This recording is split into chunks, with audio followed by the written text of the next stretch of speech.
Hi, everybody. So, what does it mean to be awakened? What does it mean to be woke, like they say? I think the question we need to be asking is, why do we need to be awakened in the first place? Are we asleep? That's the first question. Why do we need to be awakened? Are we sleeping? And if yes, why? Hold on. Okay, so yes, why do we need to be awakened? Are we sleeping? And if yes, why? Okay, a lot of people think that being awakened is discovering crystals, or discovering, I don't know. Some people equate awakening, I don't even know what they equate awakening with, but a lot of people talk about being woke and being awakened and this and that and the other, and it's like, why do we need to be awakened? Are we sleeping? I mean, I don't understand. Why is awakening necessary? What is awakening to begin with? But to understand what is awakening, you have to go back to, why do we need to be awakened? Why is that necessary? Is it necessary? Or is it just something some people are selling? It's a new marketing gimmick. And I guarantee you, awakening is a marketing gimmick. Like, if you go to Instagram, put in awakening hashtag, you will see zillions of things on Instagram on awakening. Zillions on the woke. What does being awakened mean, though? And why is that important? And is it important? So to understand that, we gotta go back. I was raised Christian, so you gotta go back to the Bible, right? So in the beginning, God made man, and blah blah blah, and then comes Lucifer. Okay, so God had made man, and God said, first of all, man and woman was naked. They were not ashamed, the Bible says, right? And God put them in the garden and said, see this tree over here, don't touch it. The day you eat it, you will die.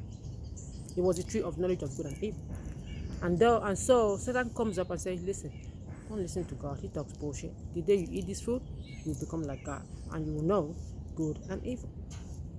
So the woman takes the fruit and eats it first, and then gives it to the man. And as soon as they eat it, they start to see. Because they noticed, the first thing they noticed was that they were both naked. That was the first thing they saw. They've been naked all this time. But they ate the fruit, and their eyes were opened.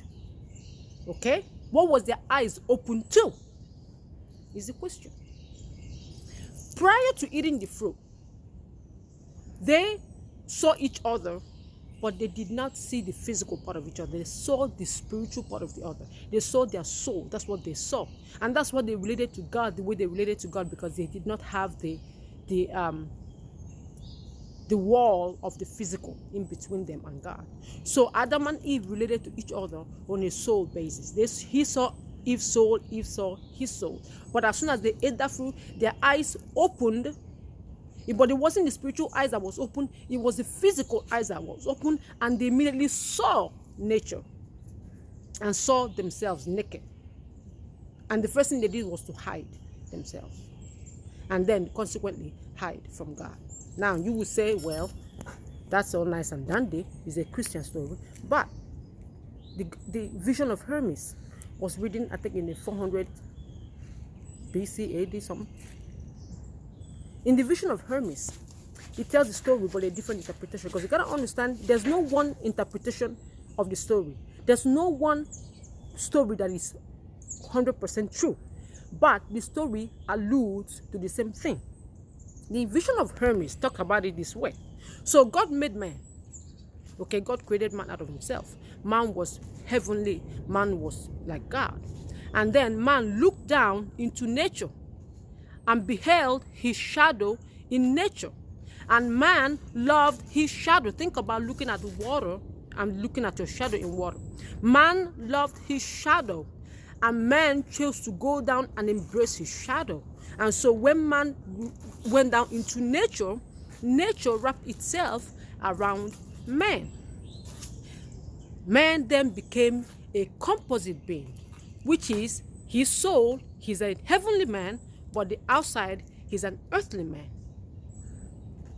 Does this make sense? So suffering, which is a result of death, or which leads to death, became a consequence of man choosing to fall in love with his illusion, abandoning the reality of who he is, which is God, because God made man in his own image after his own likeness. God did not birth man. God made man out of himself. So man is like the God that made him. Man is God.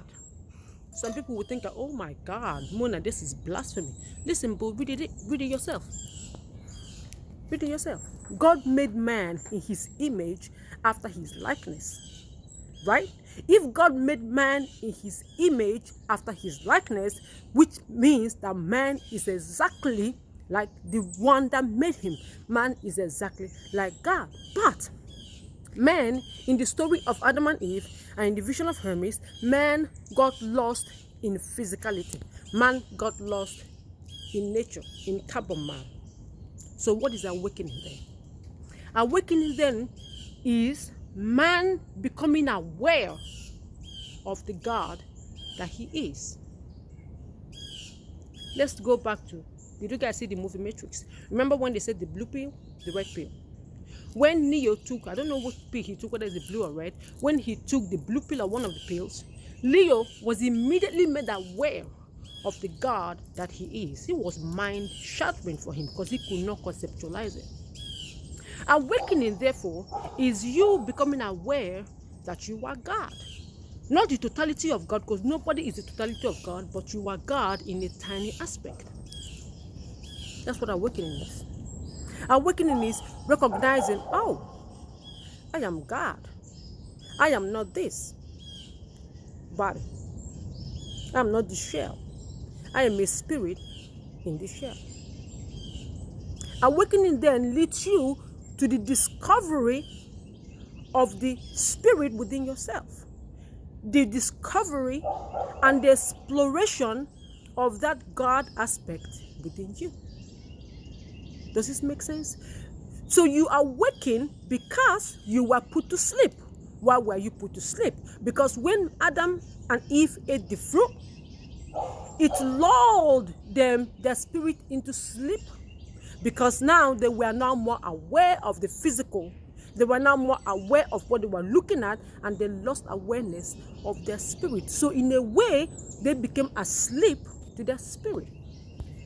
When in the vision of Hermes, when man fell in love with his shadow and embraced his shadow, he lost sight of his spiritual nature.